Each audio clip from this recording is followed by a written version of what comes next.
El Señor haga resplandecer su rostro sobre ti y tenga de ti misericordia.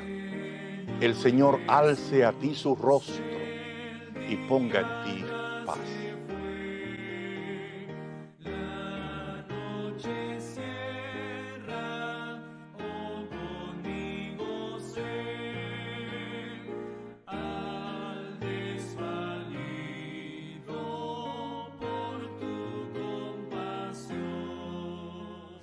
Hemos hablado en la serie anterior o en los temas anteriores acerca de la recepción del Espíritu Santo. El Espíritu Santo ha venido al creyente a través del sacrificio y la recepción de la sangre de Cristo o el sacrificio expiatorio a favor nuestro. Ese sacrificio ha sido acreditado a el creyente. Fue hecho una sola vez y fue hecho para todo el mundo. Los que se benefician son aquellos que lo aceptan y aceptan entrar dentro de ese reino de gracia y de grandes bendiciones que Dios ha provisto para todos nosotros. El Espíritu de Dios es el que rige esa vida de transformación y de cambios en la vida nuestra. Pablo ahora va a entrar en otro aspecto y le va a tratar de comparar el efecto que tiene la ley, la capacidad que tiene la ley de transformar al individuo y el efecto que tiene el poder de la fe. Pablo va a contrastar ahora cómo la fe y la ley, aunque no se contradicen, no pueden trabajar juntas en pro de un mismo fin. No pueden trabajar juntas en pro de un mismo fin, que es el perdón de los pecados o la justificación. Ahora, cuando Pablo habla acerca de la ley aquí en el libro de Gálatas, hay que entenderla en el contexto de las leyes de las tradiciones, las leyes ceremoniales. Leyes como la circuncisión, leyes como el lavado de manos, leyes como la partición del pan y otras tantas cosas más que ellos tenían. Muchas de estas tradiciones eran costumbres muy bonitas entre ellos que tipificaban muchas cosas que Dios quería enseñar. Eran métodos de enseñanza, formas visuales de poder educar el pensamiento hacia ciertos fines que Dios tenía. Pero hay que entender que la cancelación de la deuda nuestra de nuestro pecado, declararnos justificados totalmente, o sea, sin deuda alguna en el reino de Dios y con Dios, no puede ser hecho a través de la ley o de la obediencia o de la implementación de esa ley. ¿Por qué? Pues la ley tiene sus limitaciones, no porque la ley en sí sea mala, sino porque nosotros tenemos limitaciones. Podemos desarrollar cierto grado de justicia, cierto grado de bienestar en nuestra vida, cierto grado de honestidad, de integridad, pero no puede llegar nunca al término, a los niveles en los que Dios pueda decir, te ganaste la salvación, estás perdonado. El sacrificio de Cristo es una demostración de cuán serio era la condición del pecado del ser humano. Y estos hombres querían resolver el problema de la aceptación o del rechazo delante de Dios, del juicio divino sobre el pecador. Querían resolverlo con prácticas que tú implementabas en la vida tuya, como era la circuncisión y otras tantas cosas que menciona la ley. Pablo ahora va a hablar en Gálatas capítulo 3, versículos del 19 por lo menos hasta el 29, va a hablar acerca de para qué sirve la ley. ¿Cuál es el propósito de nosotros tener una ley? Permítame darle una ilustración que está en Juan capítulo 10. En el capítulo 10 de Juan habla de un redil. Y habrá un redil y habrá un solo pastor. Habla de él en varias ocasiones, varias parábolas de Jesús. Como en Lucas capítulo 15 se habla del buen pastor, se habla del redil y se compara a Jesús y sus seguidores o a los hijos de Dios con un rebaño y un pastor. Bueno, ese redil está formado de una puerta, según el capítulo 10 de Juan, tiene una puerta y tiene una cerca o un verjado que lo cubre que sale de una esquina de la puerta y da la vuelta o en forma triangular, en forma rectangular o en forma circular, pero la parte final, o sea, termina en la puerta y nace de la puerta.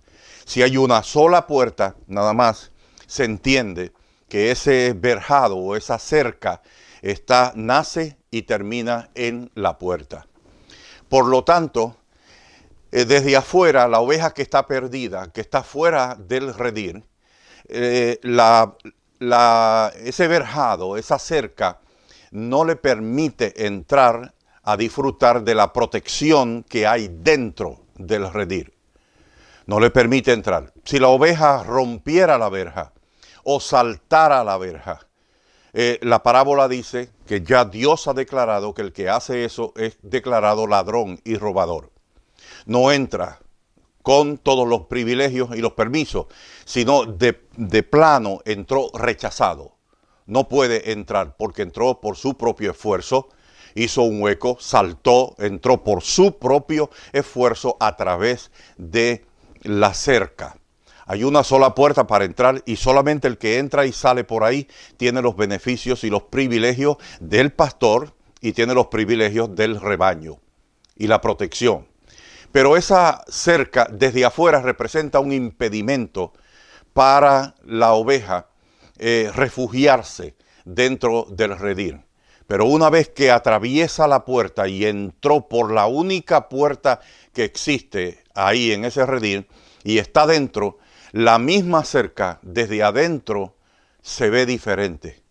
Porque entonces ahora se convierte en un elemento, en un factor de protección. Me protege de los peligros que están afuera y como hay una sola puerta, el pastor está en esa puerta. De hecho, la puerta es Cristo, el pastor es Cristo y Jesús dice esa puerta está asegurada. Esa puerta puede garantizar la entrada y la salida de una oveja fielmente sin peligros ninguno. Y lo dice el Evangelio de Juan, el capítulo 10. Dice que entrará y saldrá y hallará pastos. Eso es sinónimo de libertad, de ciertas libertades. Ahora, si un mismo cerco de afuera representa un impedimento y de adentro representa una protección, esto tiene que ver también exactamente cómo trabaja la ley de Dios.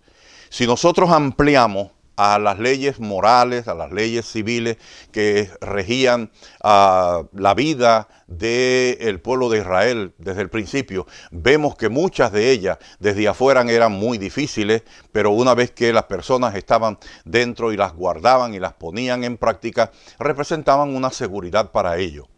Pero seguridad no es salvación. Seguridad, la puerta, para poder disfrutar de la seguridad de adentro, había que pasar por la puerta. Si no se entra por la puerta, no se puede recibir los beneficios. La puerta era ineludible, no se podía eludir. El que elude la puerta y trata de entrar por la verja es ladrón y robador y es echado fuera. Esto es lo que Pablo quiere decir, le quiere enseñar a los Gálatas para el uso. ¿Cuál es el uso? ¿Para qué sirve la ley? Y entonces él le dice, fue añadida a causa de las transgresiones. Las transgresiones traen grandes peligros. Y si usted no está consciente de que eso es un mal que lo está dañando a usted y está dañando a otras personas, y usted no tiene conciencia de eso, no sabe que lo que está haciendo cuán peligroso es o cuán dañino es, usted lo va a seguir repitiendo y va a seguir dañando. Pues Pablo dice que estas leyes, como tanto la circuncisión como tantas otras, fueron puestas precisamente por causa de las transgresiones, para poder amplificar, para poder magnificar las transgresiones, o sea, el pecado. Porque si no se entra en conciencia, de nuestra condición caída, nosotros nunca vamos a desear salir de esta condición y querer ver algo mucho mejor que esto. Este mundo es un mundo oscuro, lleno de grandes oscuridades y de grandes lagunas y trampas, muchas trampas. Y muchas veces llegamos a conformarnos con esta vida y hasta le llegamos a pedir a Dios que nos alargue la vida. Esto es un mundo oscuro. Si el Señor me va a alargar la vida, tiene que tener un propósito santo sobre la faz de la tierra. Mientras tanto, si no, simplemente que, como digo lo que decía Pablo, para mí el vivir es Cristo y el morir es ganancia. O para mí la vida, vivir o morir, para mí simplemente es lo mismo en Cristo Jesús.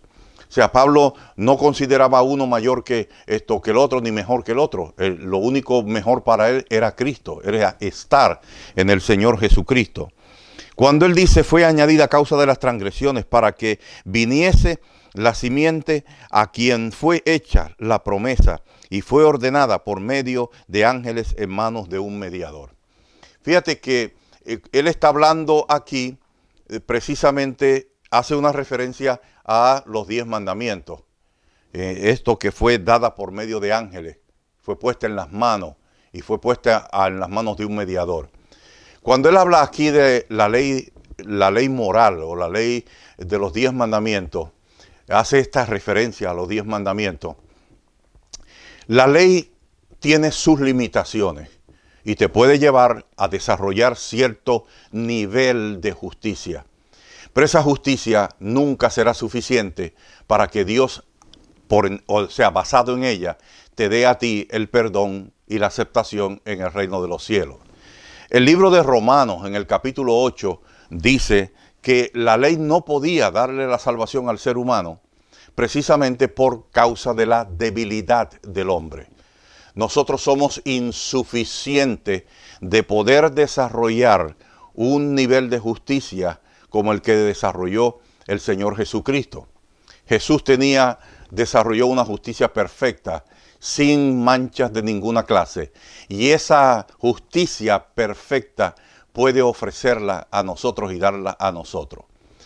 La justicia de Dios es la obediencia a la ley que como ser humano Él dio. No. La justicia de Jesús es preexistente porque Dios no se deshizo de su carácter en la encarnación. Dios limitó solamente sus atributos, pero su carácter, que es un carácter de justicia, no podía él deshacerse de ese carácter. Por lo tanto, la ley probó que Dios es justo.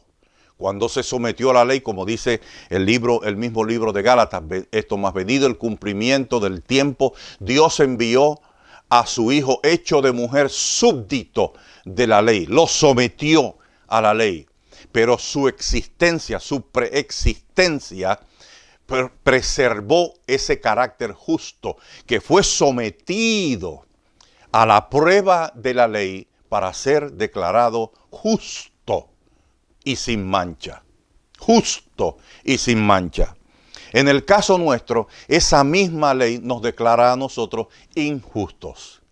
Esa misma ley nos declara a nosotros merecedores de la muerte. Y vino precisamente para descubrir en nosotros todos los errores, toda la maldad, la magnitud del pecado, la profundidad del pecado, y que nosotros tuviéramos solamente una sola entrada a la seguridad de Dios, una sola puerta, un solo pastor, una sola forma de nosotros obtener la entrada al reino de la gracia. Todos tienen que pasar por la misma puerta, porque el mismo requisito es para todos. En este caso, las prácticas de la ley que la ley imponía sobre los hombres, en este caso sobre los hombres, la circuncisión, excluía a las mujeres. ¿Cómo se sentían las mujeres? Pues nosotros no tenemos una relación con Dios porque no somos circuncidadas. Los hombres son los más importantes. Ese tipo de prácticas para un tiempo tuvieron tipificaban cosas, señalaban, pero no podían desarrollar la justicia que Dios requería para que el hombre pudiera entrar en su reino de gloria y obtener de nuevo aquellas cosas que se perdieron en el jardín del Edén. Eso puede ser recuperado única y exclusivamente por la justificación en la fe, o la justificación por la fe en los méritos salvíficos de Jesucristo. Fue ordenada por medio de ángeles, le fue dada, es una ley santa, una ley que Dios mismo la hace, la pone en las manos de los ángeles, y las manos de los ángeles la dieron al mediador. El mediador no lo es de uno solo, pero Dios es uno. O sea, es un trabajo que se va haciendo a favor de una persona, pero que en realidad es para todos, para incluirlos a todos. Luego, la ley es contraria a las promesas de Dios en ninguna manera, porque si la ley dada pudiera vivificar, la justicia fuera verdaderamente por la ley y no por la sangre de Jesucristo. O sea, el problema con la ley es que la ley sí sabe lo que está exigiendo, sabe lo que está pidiendo, pero el ser humano está incapacitado de poder dar un nivel de justicia que pueda eliminar por completo la deuda que nosotros tenemos de nuestra vida. Fíjese que nosotros pudiéramos, la muerte en la cruz, nosotros quizás pudiéramos haberla dado. Si Dios hubiese requerido de nosotros que nosotros pasáramos por la muerte, podemos pagar con la muerte la deuda de nuestro pecado. El problema es que no podemos volver a la vida por nosotros mismos y recuperar, o disfrutar de aquello que pagamos. Solamente el Hijo de Dios tenía la capacidad. Por eso Él dice, yo pongo mi vida, yo la vuelvo a tomar. Este poder recibí de mi Padre. Nadie me la quita. Yo de mí mismo la pongo. Ese elemento poderoso que la vida radicaba en Él, no radica en nosotros. Nosotros podríamos quizás pagar la deuda del pecado, que es la muerte, pero no podíamos devolvernos a la vida y disfrutar las cosas por las que habíamos pagado. Solo el Hijo de Dios podía vencer la muerte en su totalidad, porque el reino de la muerte, para vencerlo, necesita de la resurrección. La resurrección es la victoria sobre la muerte. No se vence la muerte muriendo, se vence la muerte resucitando.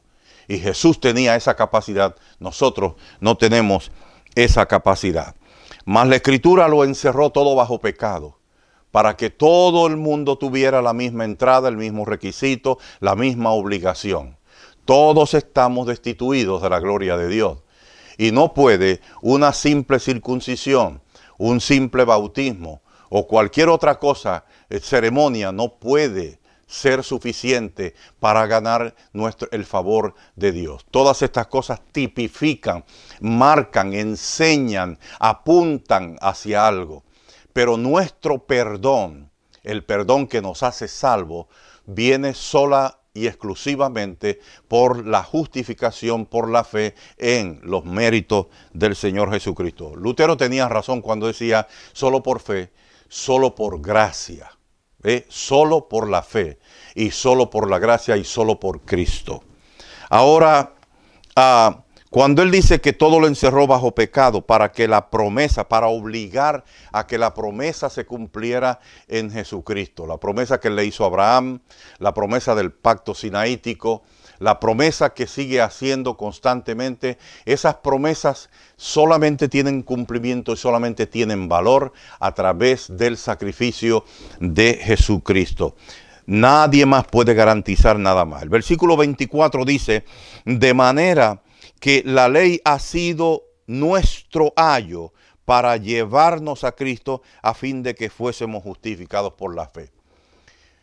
Esa ley representa para nosotros un empuje, un ayo, una forma de obligarnos a nosotros a buscar un redentor, a buscar un mediador, una forma de buscar una justicia mayor que la nuestra. Permítame decirle que en tiempos de Jesús los fariseos impresionaban con su forma de actuar, con su religiosidad.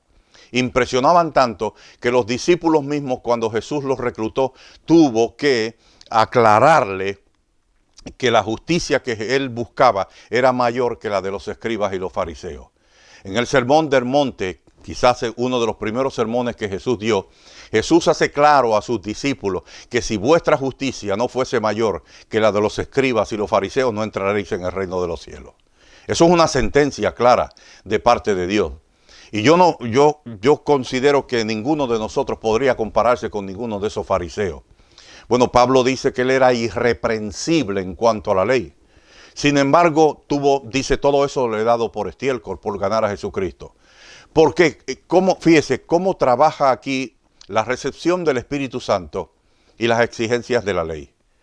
La ley puede llevarme hasta cierto lugar de moral, de justicia, de integridad. Puede desarrollar ese nivel en mí. Y yo tengo la responsabilidad de actuar con moralidad y con rectitud. Pero ¿qué sucede? Que la ley el hombre cuando se proponía no podía alcanzar eso. Y en el pacto de Ezequiel, el pacto al exilio que se le hace en Ezequiel capítulo 36, Dios promete que el que se va a hacer cargo ahora de la obediencia, del desarrollo moral, integridad, valores, decencia, espiritualidad, no es ahora el hombre. El pacto al exilio le dijo, y pondré dentro de vosotros mi espíritu y haré que andéis en mis mandamientos, guardéis mis derechos y los pongáis por obra. Pablo está contraponiendo aquí el poder del espíritu con el poder de la ley. La ley puede llevarnos hasta cierto lugar, nos lleva a Cristo, pero el espíritu de Dios, una vez que nosotros estamos en Cristo, el Espíritu de Dios se hace cargo de nuestra vida. Y todo lo que haya que desarrollar en nuestra vida proviene de la obra del Espíritu de Dios. Por eso Calvino acuña una frase diciendo, no somos salvos por las obras, pero nuestras obras Dios no las puede rechazar, porque son obra del Espíritu Santo, y Dios no rechaza su propia obra. Claro, es un juego de palabras para darnos a entender a nosotros cuán importante es la obra del Espíritu de Dios. Pero no son nuestras propias obras, es la obra del Espíritu Santo cambiando, transformando nuestra vida. Si usted se va a jactar de su honestidad, de su integridad, de su bondad, de su benignidad, amor, tolerancia, templanza, si usted se va a vanagloriar de eso, está cometiendo un grave error, porque eso es obra del Espíritu de Dios.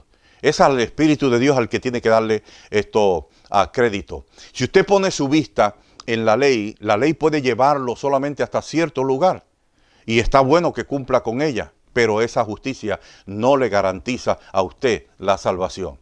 Es una justicia solamente para glorificar a Dios sobre la faz de la tierra. Así alumbre vuestra luz delante de los hombres para que vean vuestras buenas obras y glorifiquen a Dios que está en los cielos. Pero no puede asegurarle a usted el perdón por nuestra condición, el perdón que nos lleva, que nos tiene sentenciados a la muerte. Solo el sacrificio de Cristo, solo la sangre de Cristo, solo la justificación por la fe en lo que Él dijo. Yo le creo a Él, de que por su sangre somos todos nosotros salvos. Pablo aborda en el versículo 26, pues todos sois hijos de Dios por la fe en Cristo Jesús. Todos sois hijos de Dios por la fe en Cristo Jesús, no solo los circuncidados, ¿ve?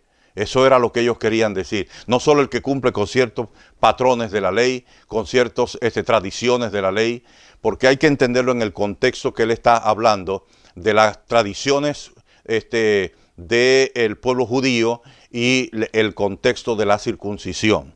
Y no solamente el que hace estas cosas, no, aquí todo el mundo tiene el mismo acceso a la gloria de Dios, y el acceso a la gloria de Dios está basado o garantizado por la fe en Cristo Jesús, en lo que Él hizo y lo que Él dijo.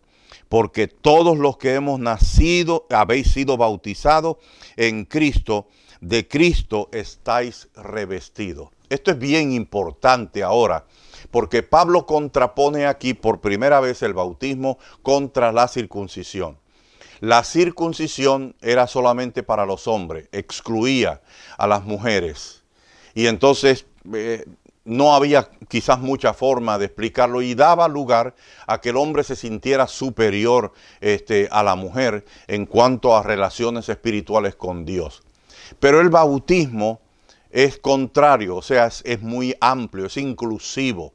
La circuncisión era exclusiva de los varones, pero el bautismo es inclusivo y se abre a todo el mundo, y hombres y mujeres pueden pasar por las aguas bautismales y todos tener la misma confesión de fe, la misma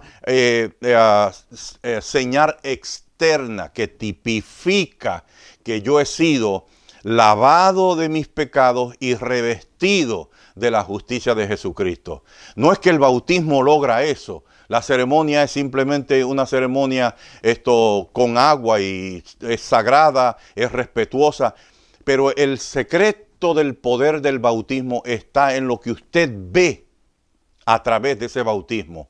O sea, esto es una promesa, un compromiso que yo he hecho con mi Señor, que se dio a sí mismo, que se entregó por mí.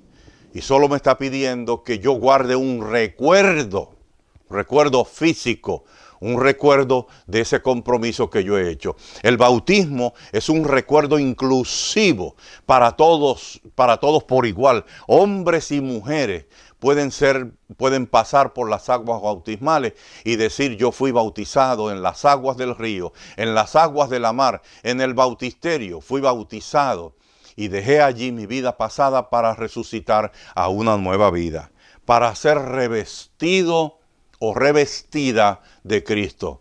En este caso que le estoy hablando a los hombres, para ser revestido de Jesucristo. Jesús es el hombre que yo quisiera ser. Jesús es el modelo de mi vida. Jesús es el autor de todo lo que, de todas las ideas y todas las cosas que yo pueda pensar en este momento que yo quiero ser. Y lo resumo con eso diciendo: Jesús es el hombre que yo quiero ser. Yo quiero revestirme diariamente de su gloria, de su forma de pensar, de su forma de tratar. Cómo trataba a los niños, cómo trataba a las mujeres con respeto, cómo trataba a los hombres, cómo se dirigía a los políticos, cómo se relacionaba con todos, cómo Jesús se relacionaba, cómo Jesús veía a los inválidos, a los pobres, a los menesterosos, a los que tenían incapacidades que la gente, o sea, que los médicos no podían solucionar en ese momento. Ese corazón, ese espíritu es el que yo anhelo tener y aspiro tener. Yo quiero desarrollar la vida del Señor Jesucristo, como dice Pablo, ser imitador del Señor Jesucristo para convertirme en una imitación, o sea, para convertirme en algo digno de ser imitado por los hermanos que me ven y que están bajo mi jurisdicción o bajo mi influencia. Como líder de iglesia, mi modelo tiene que ser Jesucristo. Yo tengo que todo el tiempo estar revisando la vida de Jesús. Pablo dice: la ley puede llevarnos hasta cierto punto nada más, pero de ahí en adelante usted tiene que todavía encontrarse con Cristo. Si no se encuentra con Cristo, nunca va a recibir el Espíritu Santo. No va a recibir el bautismo del Espíritu de Dios. Por lo tanto, usted se quedó estancado en una serie de obras, garantizándose a sí mismo que por su buen comportamiento y por el empleo de los mandamientos de Dios, usted tiene perdón de pecado y salvación eterna. La Biblia claramente, Pablo establece claramente que por las obras de la ley ninguna carne se justifica delante de Dios. Esto que quede claro entre nosotros. Así que ahora, al contraponer la circuncisión con el bautismo, lo que Pablo está diciendo es que Dios tiene un plan mucho mayor, mucho más grande, y que esa exclusividad en la que se anclaban estos líderes y que para seguir siendo especiales y seguir sintiéndose especiales, compitiendo con los demás o tener una razón para rechazar a los demás, ya terminó. Ahora el bautismo es para todos, es inclusivo para todo el mundo, gentiles, judíos, hombres y mujeres. Si vosotros sois de Cristo, ciertamente linaje de Abraham sois. Él está hablando aquí de los pactos, el pacto abrahámico, el pacto sinaítico, el pacto al exilio, el pacto a la casa de David. Estos pactos que eran realmente los mismos, estaban basados en lo mismo. Tú aceptas. Mira, en el Éxodo no se dio la ley, sino 50 días después de la Pascua. El sacrificio del Cordero fue primero y fue lo que garantizó la libertad de ellos. Ellos salieron libres de Egipto sin la pena, sin disfrutar, o sea, sin pasar por la pérdida de los primogénitos, del luto de los primogénitos, solo porque mataron un cordero y lo pusieron la sangre en los dinteles de la puerta. La sangre, ve el pacto de sangre que Dios hace con el pueblo de Israel. El que no tenga la sangre muere, sus primogénitos mueren. El que la tenga, el ángel de la muerte pasará hacia adelante. Ese sacrificio fue antes de cruzar por el Mar Rojo, que Pablo dice que se contó como el bautismo en 1 Corintios capítulo 10. Y entonces dice que Dios lo contó como si fuera bautismo. Los bautizó en la nube y en la mar.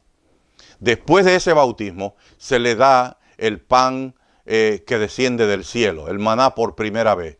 Y se revisa a través del maná, se hace una combinación entre el pan que descendió del cielo y la obediencia del sábado, del día de reposo. Y finalmente, entonces, el día número 50, llegan a las faldas del Sinaí, donde le son entregadas a Moisés las tablas de la ley. Dios no puede pedir obediencia de un ser humano que no tiene la capacidad para darla. Y mucho menos una obediencia que sea salvífica cuando no tiene el mérito para darlo. Primero viene el creer, el aceptar lo que Dios dice. Abraham creyó y fue justificado. Los que pusieron la sangre en el dintel creyeron y fueron justificados. Y ese mismo patrón persigue todo el pacto, todos los pactos que Dios ha hecho. Dios es el que toma la iniciativa, el hombre la acepta y entra dentro de las grandes bendiciones, dentro del plano espiritual de Dios, donde Dios refuerza y amplía, desarrolla, transforma, quita y pone en el ser humano. Y vuelvo otra vez a repetir lo que dijo Pablo: el que comenzó en nosotros la buena obra, a su debido tiempo la terminará. Así que Pablo ha explicado el propósito de la ley. El propósito de la ley no es hacer que el hombre sea acepto delante de Dios por su propia justicia. El propósito de la ley es demostrarnos nuestra incapacidad, nuestra suciedad, nuestra impotencia, para que nosotros vayamos a Jesucristo y le digamos: límpiame con tu gracia, acéptame por tu sangre y dame tu espíritu, para que lo que no he logrado hasta este momento pueda ser logrado por el poder de tu Espíritu Santo. Si los hombres de Dios piensan de esa manera y pudieran entender esto, fueran mucho más espirituales en la iglesia y pudieran enseñar mucho más espiritualidad a los que están bajo su influencia.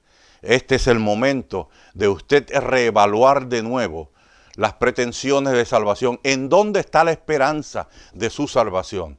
¿En dónde está la seguridad de su perdón? ¿Está en lo que usted hace o está en lo que Jesús hizo por usted? ¿En dónde está el poder que lo transforma? ¿Está en lo que usted hace porque le obedece al Señor? ¿Es la obediencia una forma de transformación para ser aceptado? ¿O es el Espíritu de Dios el que hace la obediencia para que aquel día, cuando Jesús se manifieste en las nubes de los cielos, pueda decir: ven, buen siervo fiel, sobre poco has sido fiel, sobre mucho te pondré? Para poder entrar dentro de esta dinámica, dentro de este reino, Pablo tuvo que explicarle todas estas cosas a los Gálatas. Y yo creo que mis hermanos en este momento pudieran entender esto que estamos diciendo. La ley tiene un propósito, pero nunca es un propósito de salvación, de cancelar nuestra deuda. Nuestra deuda es cancelada delante de los ojos de Dios y ante el juicio divino solamente por la sangre de Cristo, por la obra sustituta de Jesús. Por la fe en esa obra sustituta nos apropiamos de todas las bendiciones del cielo. Solo me resta decirte en esta hora, el Señor te bendiga y te guarde. El Señor haga resplandecer su rostro sobre ti y tenga de ti misericordia. El Señor alce a ti su rostro y ponga en ti paz.